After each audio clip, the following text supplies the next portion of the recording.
The laughter around me was soft and elegant, the kind that fills expensive halls but never quite reaches the heart. The scent of fresh roses drifted through the air, mingling with champagne bubbles and the faint echo of a string quartet playing Clair de Lune. I sat there in my best suit, the one my late wife, Margaret, had always said made me look distinguished. My hands rested on the tablecloth, tracing invisible lines, trying to calm the tremor that always came when emotions ran too deep. It was my daughter's wedding day. Rachel. My little girl. She stood at the center of the room, radiant in white, laughter lighting her face like it used to when she was 10 and spinning in our backyard pretending to be a bride. For a moment, pride flooded my chest so powerfully it hurt. I'd imagined this day for years, though I never thought I'd see it without Margaret by my side. People clinked glasses. Someone shouted for speeches. My stomach tightened. "Come on, Michael," a voice urged from the table. "Say something. It's your turn." I stood, heart thudding, raising my glass. My voice wavered just slightly as I began. "To my daughter Rachel, the best thing I ever helped build." But before I could go on, Rachel's hand brushed mine, gentle but firm, and she reached for the microphone. Her smile was poised, but her eyes didn't look at me. They looked through me. She cleared her throat. "Actually, Dad," she said, her voice carrying easily over the quiet murmur of the crowd, "I have something I'd like to say." The room hushed. Glasses paused mid-air. The string quartet fell silent. Rachel's tone was polite at first, even playful. "You've given me a lot in life, lessons, advice, memories. But if you really want to give me something for my wedding." She hesitated, a tremor passing across her smile. "Then I'd like you to disappear from my life." For a second, I didn't understand. I thought maybe it was a joke, some strange attempt at humor. But then the silence fell heavy. No one laughed. No one breathed. The air changed. I felt heat rise to my face, my vision narrowing to her face, calm, distant, final. People were staring. Her new husband, Ethan, reached for her hand, not to stop her, but to steady her. My fingers loosened around the glass I'd been holding. It tilted, spilling champagne down my sleeve, but I didn't even notice. I managed a whisper, though my throat was dry.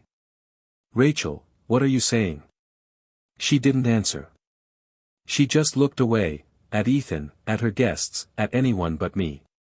The murmurs began, soft, poisonous. Forks clinked, chairs shifted. Someone coughed. I stood there, a man stripped bare in front of strangers, my love mistaken for something uninvited. Then I nodded once, not in agreement, but in surrender. There was no scene to make. No words left that could save what had already been lost. I left my glass on the table and turned toward the doors. The sound of my shoes echoed across the marble floor, every step measured, every breath heavy. Behind me, the music stuttered, then started again, forced, hollow. Outside, the afternoon light hit me like a slap. The scent of roses followed me out, that same sweet fragrance now sharp and cruel. I stood by the fountain, watching petals float in the water, and whispered to myself. My own daughter, the one I raised alone after her mother died, just asked me to vanish. The wind caught my words and carried them away. And right there, in the sunlight of her perfect day, something inside me broke quietly, not with rage, but with disbelief. Before I tell you what happened next, and how that one cruel moment turned into something no one saw coming, subscribe to Untold Bloodline Stories. Every story here reminds us that dignity always finds its way home. As I walked out of that hall, my suit still smelling of champagne and roses, I realized I'd lost more than a daughter, I'd lost my place in her world. When people ask how a father loses his daughter, they usually imagine something sudden, a fight, a betrayal, a tragedy. But it's rarely one event. It's a slow fading. A dimming of light you don't notice until the room's already dark. That's how it happened with Rachel and me. After Margaret died, it was just the two of us. I remember the morning she passed, pale sunlight filtering through hospital blinds, her hand still in mine. Rachel stood by the door, 19 years old and trying so hard not to cry. She was always the strong one. Always her mother's mirror. When Margaret was gone, Rachel shut the door to her room for a week. I could hear music playing softly at night, the same songs her mother loved. I left her food by the door, whispered goodnight through the wall, and told myself grief just needed time. But grief doesn't heal when you leave it alone. It turns inward. It builds walls. For years, I tried to fill the silence between us. I cooked her favorite meals, asked about her college classes, tried to tell her stories her mother used to love. But every time, I could feel her slipping further away, like holding water in my hands. The day she graduated, I stood in the crowd with a camera around my neck. She waved at everyone except me. After the ceremony, she said she was moving in with her boyfriend, Ethan. He understands me, she told me. I nodded, pretending to be happy for her. But that night, when I got home, I sat at the kitchen table staring at Margaret's old photo, asking what I'd done wrong. Ethan was charming, at least at first. Polite smile, firm handshake, the kind of man who always looked like he was selling something. He was ambitious, too ambitious, maybe. He worked in finance, talked fast, and treated Rachel like an accessory he was proud of. I noticed small things. How he interrupted her mid-sentence. How she laughed less when he was around. But when I tried to say something, she brushed it off. "Dad, you're just overprotective," she said. "Ethan's good for me." Maybe she was right. Or maybe I was too afraid of losing her to argue. A year later, they got engaged. I offered to help pay for the wedding. Rachel refused. "Ethan insists on covering everything," she said. "He wants it perfect." I remember pausing, the word perfect hanging between us. Margaret used to say perfection was the enemy of peace. Still, I respected her choice. I didn't want to be the meddling father who couldn't let go. So I stayed quiet, smiled through the planning, and prayed the wedding would bring us closer again. In the weeks before the ceremony, I caught glimpses of her old self, the little girl who used to chase butterflies in the yard. We met for coffee once.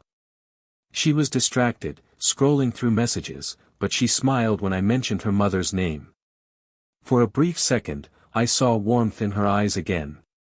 "Your mom would be proud of you," I told her. She looked away. "I hope so." Then she added something I'll never forget. "She'd probably tell you to stop treating me like a kid." That cut deeper than I let her see. The morning of the wedding, I drove to the venue early. I wanted to help set things up, but the event coordinator told me everything was already handled by the groom's side. It felt strange, like being a guest at my own daughter's celebration. I took my seat near the front, watching people I didn't know, Ethan's business associates, investors, relatives I'd never met. They spoke in polished tones, all status and smiles. When Rachel walked down the aisle, I felt tears fill my eyes. For a moment, it was perfect. Her mother's pendant sparkled around her neck, her eyes shining with nervous joy. I imagined Margaret there beside me, whispering, "She's beautiful, isn't she?" But even then, something felt off. She didn't look for me. She looked at Ethan, and only Ethan. I should have noticed the distance in her smile, the way she held her bouquet like a shield. But I didn't. I only saw what I wanted to see, my daughter starting her new life, and maybe, just maybe, finding peace. If I'd known what she'd say that afternoon, I wouldn't have worn the suit Margaret gave me. I wouldn't have written that speech. I would have stayed home, holding on to memories instead of trying to create new ones with someone who no longer wanted me there. But you can't rewrite moments once they happen. You can only live with the echo. And in that echo, I began to understand something terrible, that Ethan hadn't just taken my daughter's love. He'd taken her trust, reshaped it, and turned it against me. That night, after walking out of the hall, I sat alone in my car watching the lights fade behind me. My phone buzzed, messages from well-meaning guests saying they were sorry for what happened. But not a word from Rachel. Not a call. Not even a text. I told myself it was temporary, that she'd call once the anger faded. But as the days passed and silence stretched on, I began to wonder if this was more than just words spoken in anger, if something deeper had been pushing her away all along. The morning after the wedding, I woke to a silence that felt heavier than grief. No messages. No calls. No trace of the daughter I had raised, loved, and lost in front of 200 strangers. The house, once full of laughter and echoes of Margaret's voice, felt hollow. The ticking clock on the wall sounded louder than usual, every second mocking the stillness. I made coffee out of habit, poured it into the chipped mug Rachel had painted when she was 8. It read, "World's Best Dad." The paint was fading, the handle cracked, but I'd kept it all these years. That morning, I couldn't even bring myself to hold it. I just stared at it on the counter, like a relic from another life. For the first few days, I told myself she'd call. That maybe it was a misunderstanding, something said in the heat of emotion. But the phone stayed silent. When I drove past the wedding venue later that week to return a forgotten tie clip, I saw the cleanup crew tossing flowers into black bags. Roses, wilted and lifeless, the same ones that had lined the aisles where I'd sat. I remember thinking, love doesn't die fast, but it sure dies quietly. I started avoiding people. The neighbors would wave, I'd pretend not to see. At the grocery store, someone from church approached me and said, "Michael, I heard about what happened. I'm so sorry." I nodded, smiled weakly, and left my cart behind. Grief can make a man invisible. You stop showing up where you might be noticed. Evenings were the worst.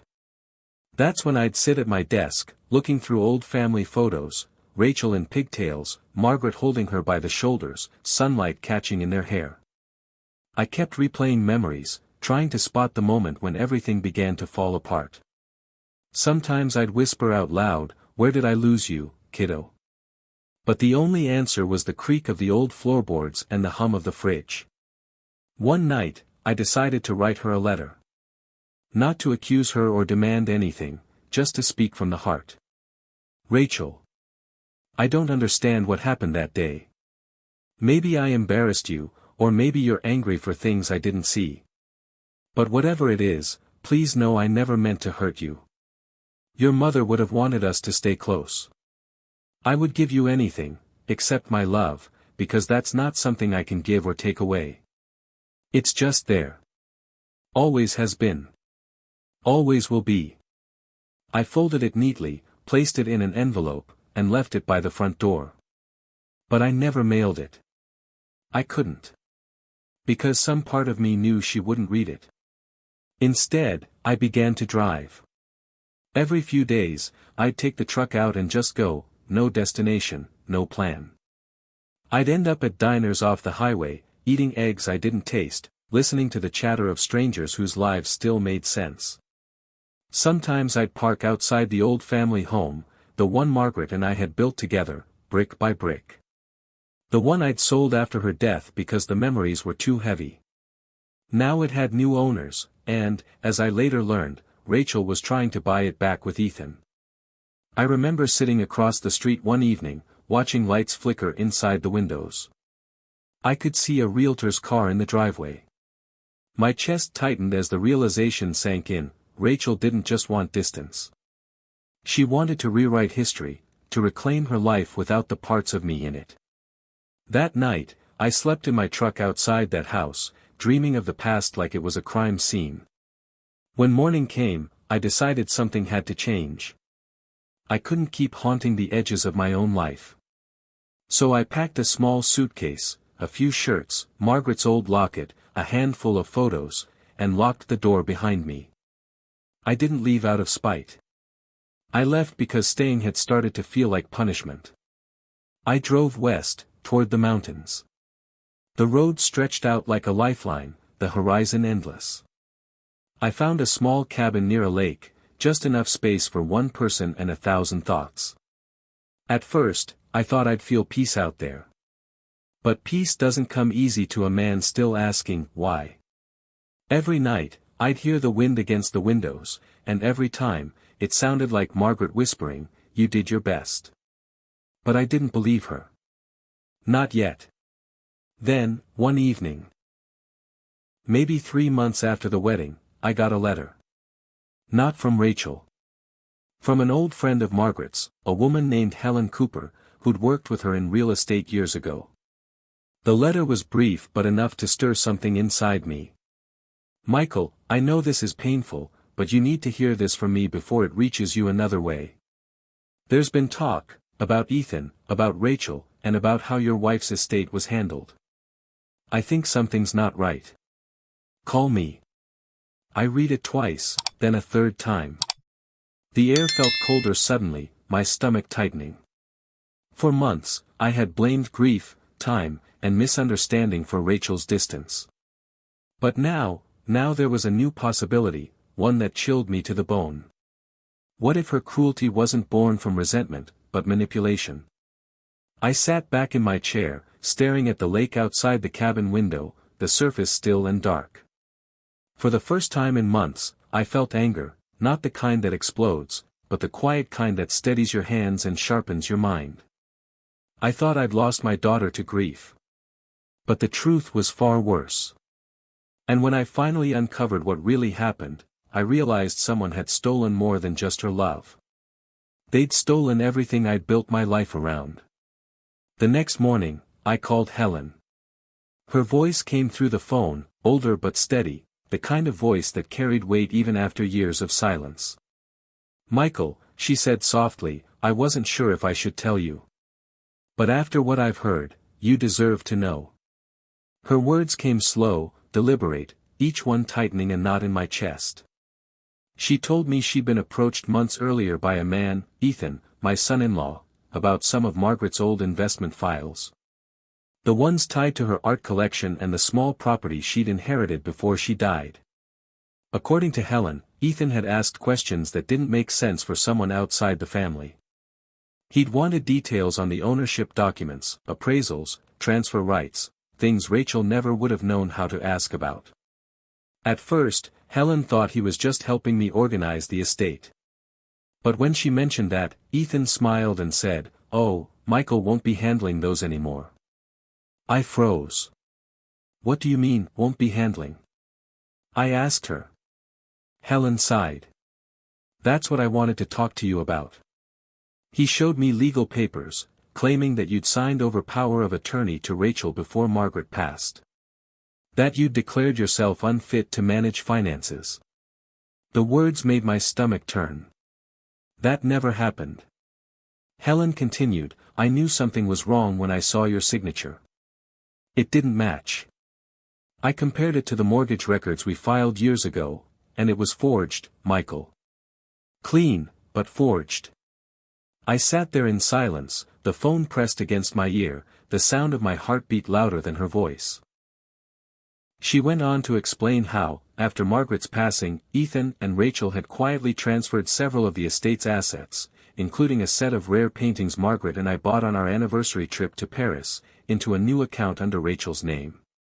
2 weeks after the wedding, those same paintings were sold at auction. The amount, $3.8 million. I didn't even know they were gone. Helen's voice broke slightly as she added, "Michael, I'm sorry. I didn't say anything sooner because, well, I thought maybe you'd approved it.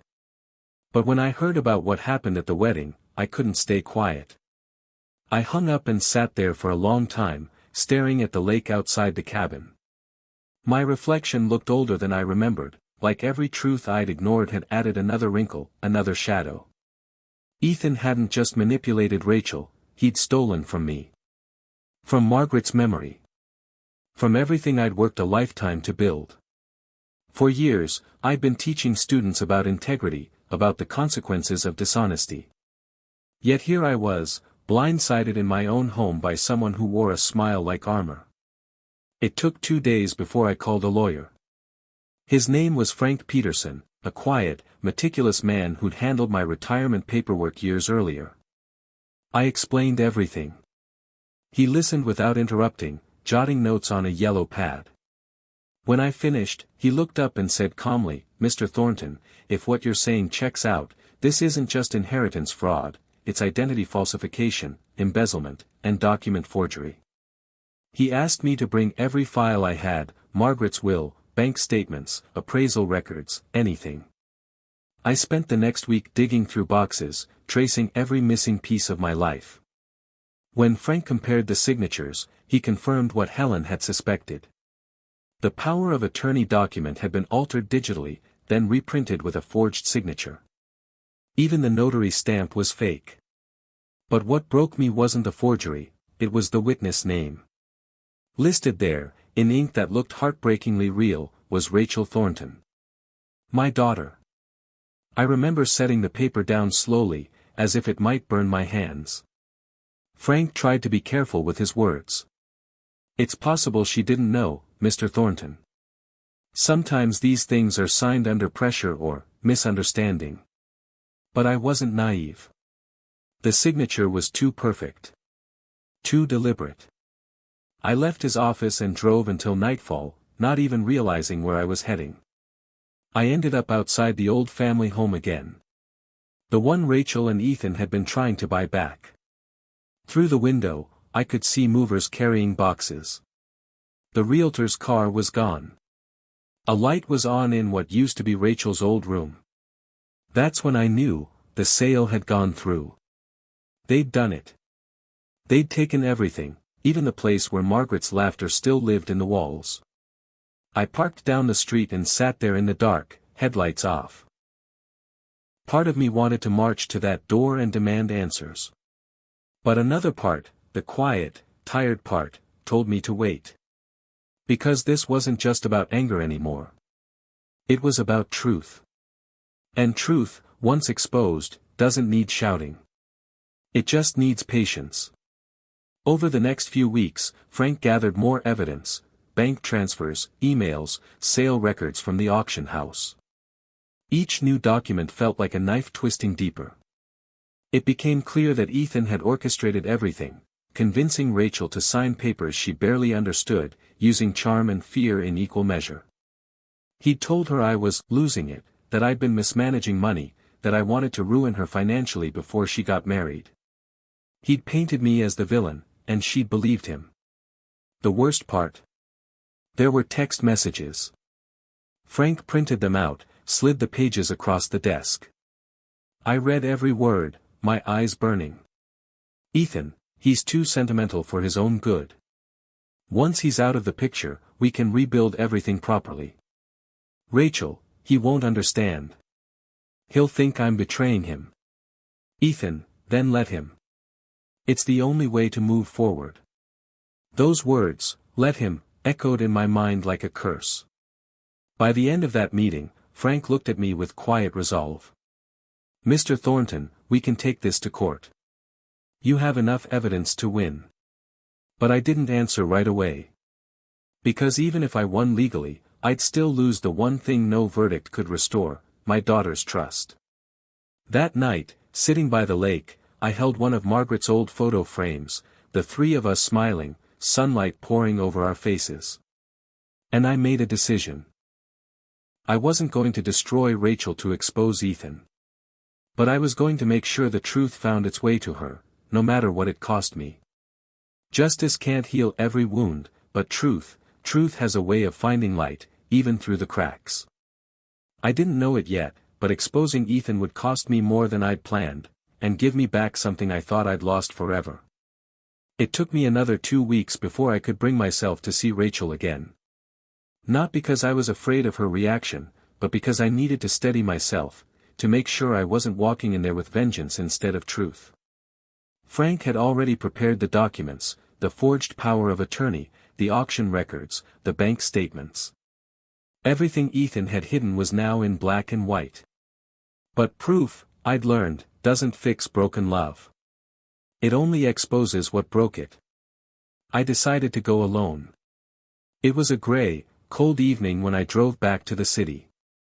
The sky hung low, full of unfallen rain, and my windshield wipers groaned like tired bones. Rachel and Ethan lived in a glass and stone house on the edge of town, the kind of modern design that looked expensive but felt empty. When I pulled into the driveway, the lights were on. Through the window, I saw them, Rachel setting the table, Ethan on the phone, pacing, smiling that polished smile of his. I sat in the car for a long minute, staring through the windshield. My heart thudded slow but heavy, each beat reminding me that this wasn't just about money or signatures. It was about Margaret's memory, about the woman who'd built a family I was now watching crumble. I stepped out, walked to the door, and knocked. Ethan opened it, surprise flickering for half a second before his expression hardened. "Michael," he said, tone flat. "This is unexpected." "I won't stay long," I replied. "I just need to talk to my daughter." He didn't move. For a moment, it felt like we were back at that wedding reception, the same polite tension, the same unspoken hostility. Then Rachel appeared behind him, her face pale. "Dad," she said softly. "What are you doing here? Can we talk?" I asked. Ethan started to object, but she silenced him with a look. "In the living room," she said. I followed them inside. The house was pristine, white walls, marble floors, a faint scent of expensive perfume. It didn't feel lived in. It felt staged. Rachel sat across from me on the couch, hands clasped tightly in her lap. Ethan leaned against the wall, watching like a man guarding his property. I placed a folder on the coffee table. "What's this?" Rachel asked. "Something I should have never had to bring to my daughter," I said quietly. "But it's time you saw what's been happening behind your back." She frowned, glancing at Ethan. "Dad, I don't." "Just look," I interrupted gently. She opened the folder.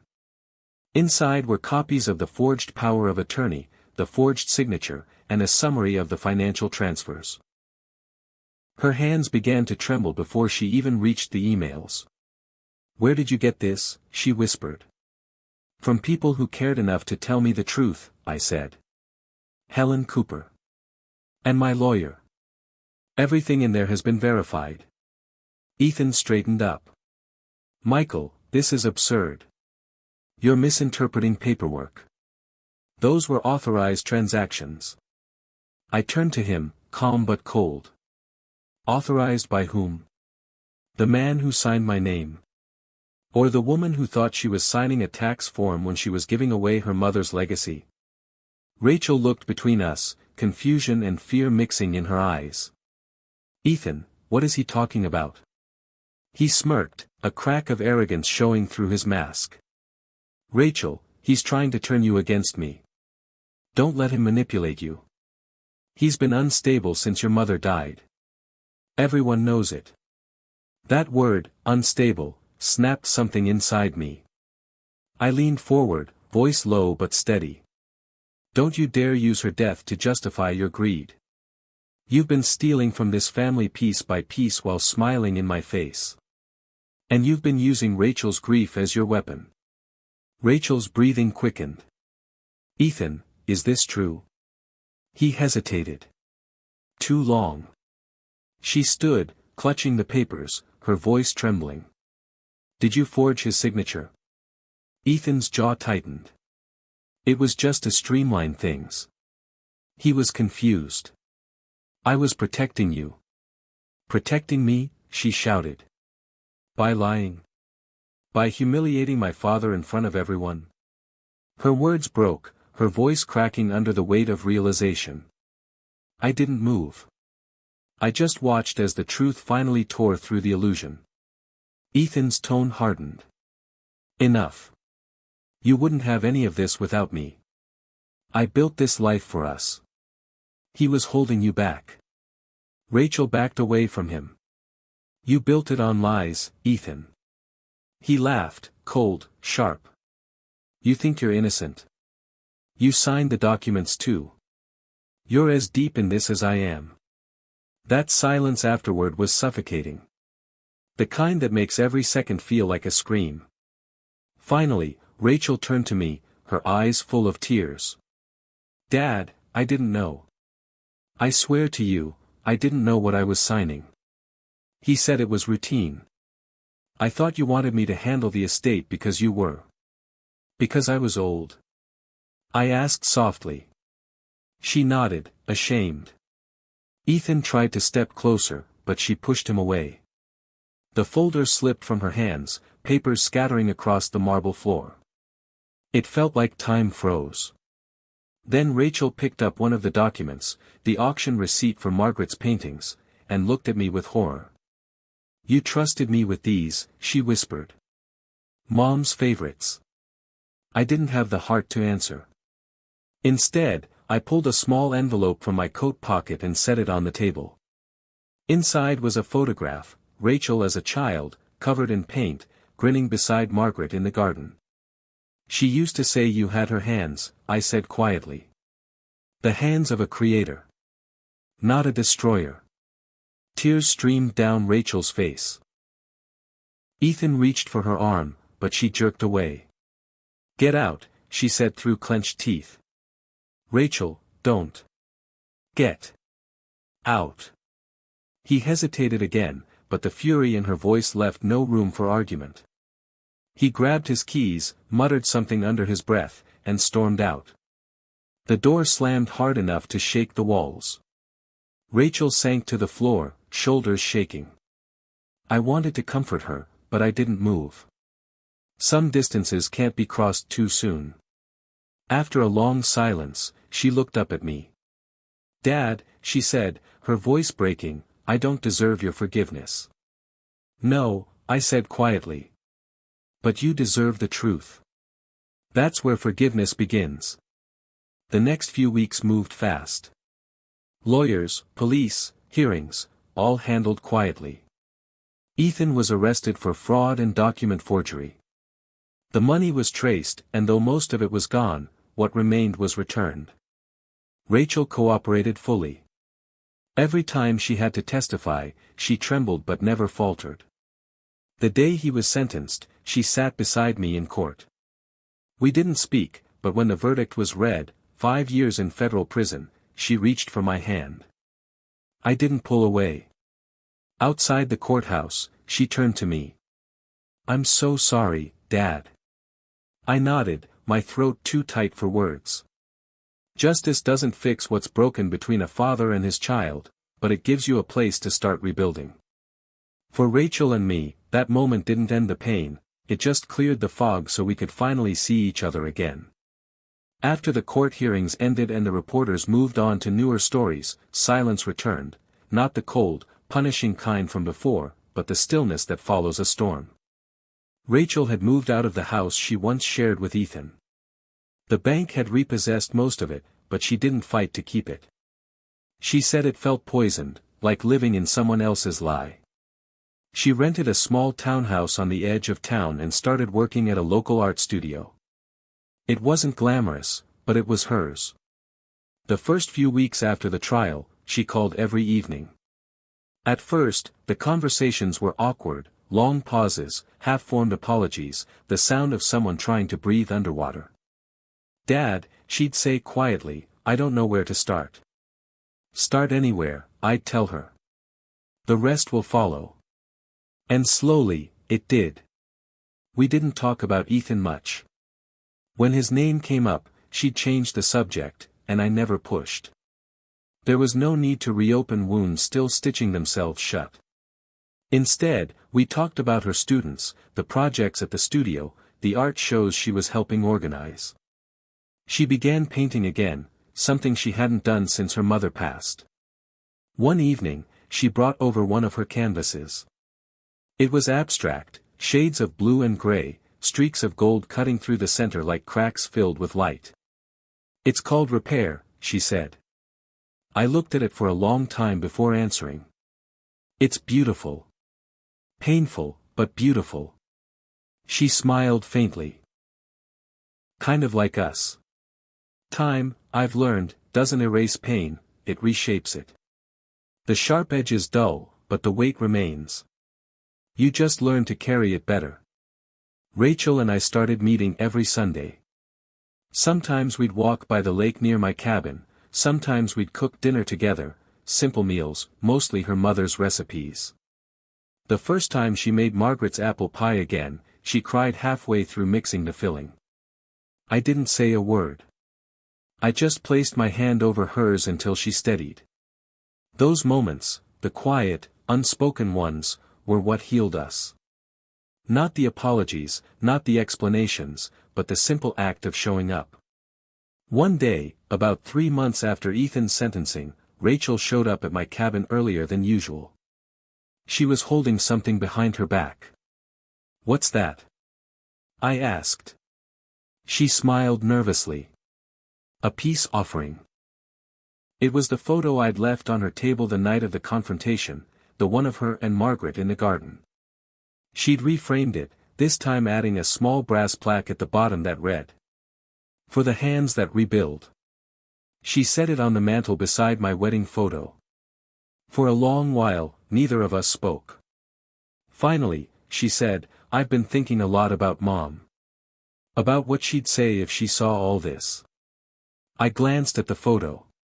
She'd probably say we both needed a good scolding, and a hug after. Rachel laughed softly. "Yeah, that sounds like her." Then she grew serious again. "Dad, you know the day of the wedding, when I said what I said. You don't have to." "No, I do." She took a deep breath. "I thought Ethan was protecting me. He told me you were planning to take me out of your will, that you didn't trust me with anything. I thought you wanted to control me, even after everything Mom left. I believed him because I was angry and scared. And instead of asking you, I punished you." Her voice broke. "I'll never forgive myself for that." I looked at her, this woman who had once been a little girl clutching my hand at her mother's funeral, now trembling from the weight of her own choices. "You don't have to forgive yourself all at once," I said quietly. "Just don't forget what it cost us, so it never happens again." Tears welled in her eyes, but she nodded. We stood there, father and daughter, the sun setting through the cabin window, a streak of orange cutting across the lake like the gold lines in her painting. For the first time in years, I felt something loosen in my chest. Over the following months, Rachel began visiting the community center with me. I taught woodworking there, she offered art classes to children. Watching her smile again, really smile, was like watching spring return after a long, brutal winter. One afternoon, as we packed up supplies, a young boy asked her, "Miss Rachel, how do you fix something that's broken?" She smiled gently. "You don't hide the cracks," she said.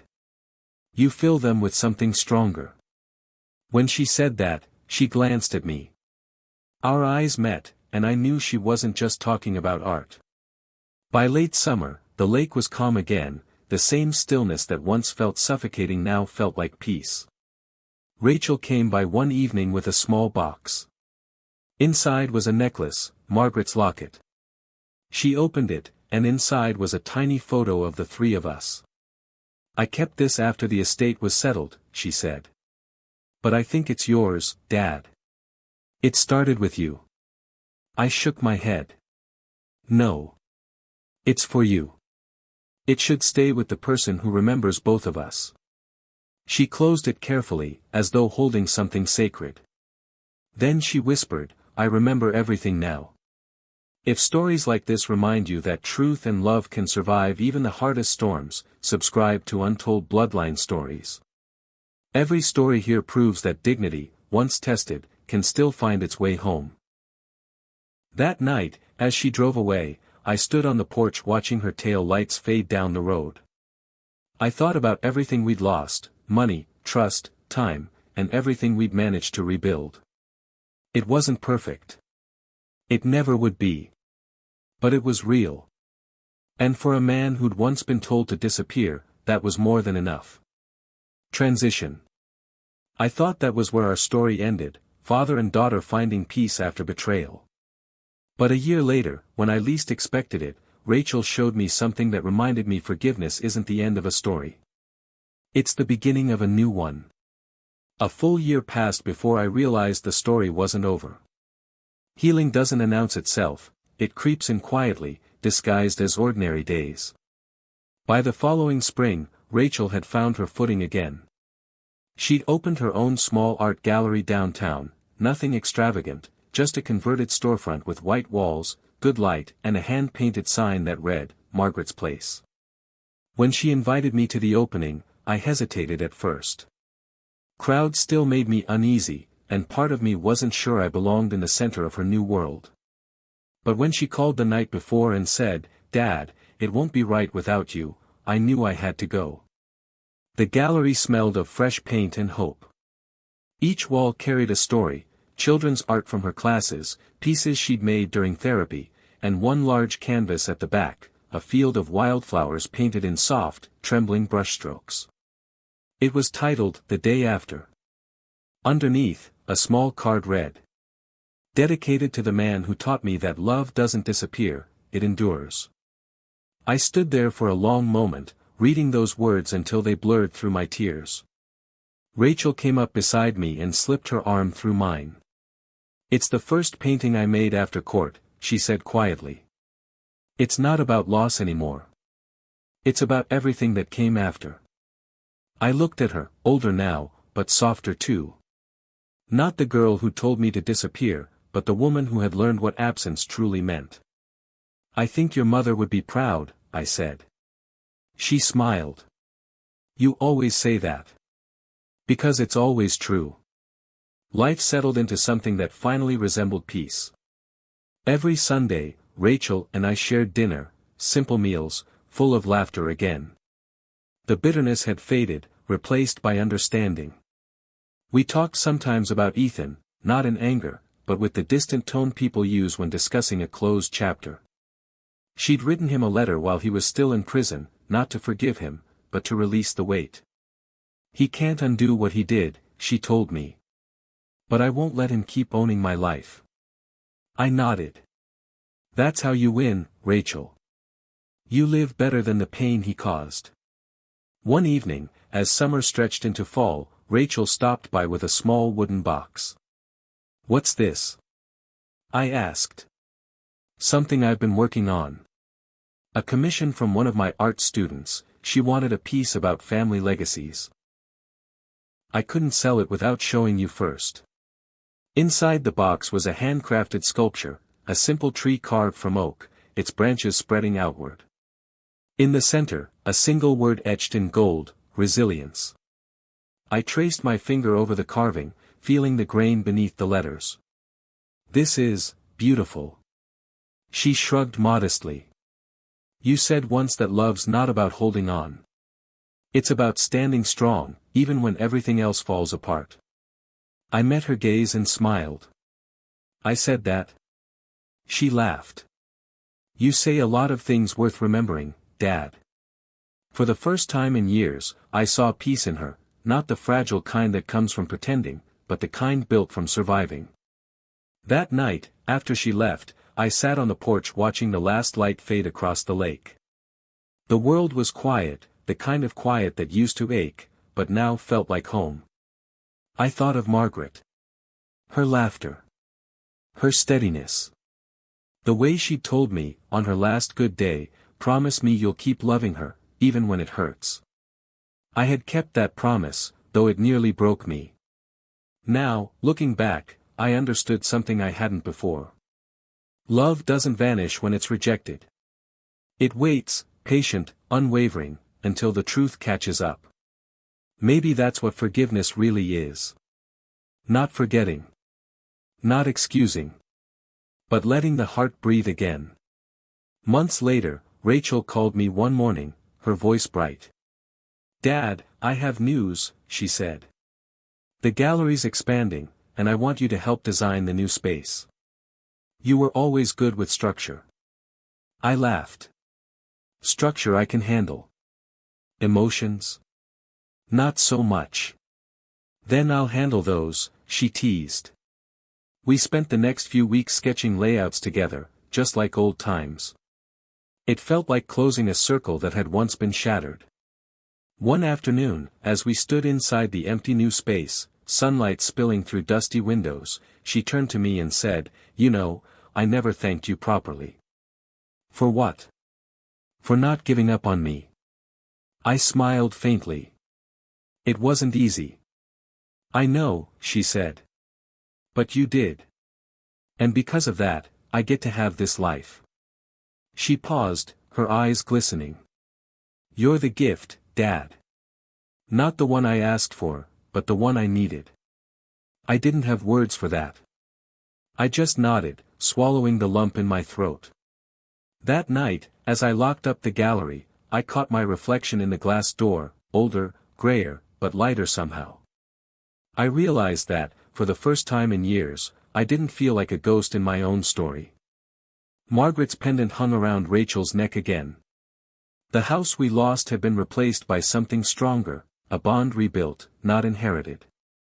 And in that quiet moment, I understood the full circle of it all. If this story reminded you that truth, love, and second chances can outlast even betrayal, subscribe to Untold Bloodline Stories. Here, we honor real lives, the ones where pain turns into wisdom, and dignity finds its way home.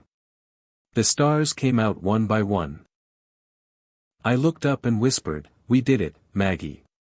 No answer came, just the gentle rustle of wind through the trees and the reflection of the moon over calm water. And for the first time since that wedding day, I felt peace. Not because everything was perfect, but because I'd finally learned that the best stories aren't about revenge or regret. They're about redemption, the kind that begins the moment you stop disappearing, and start living again.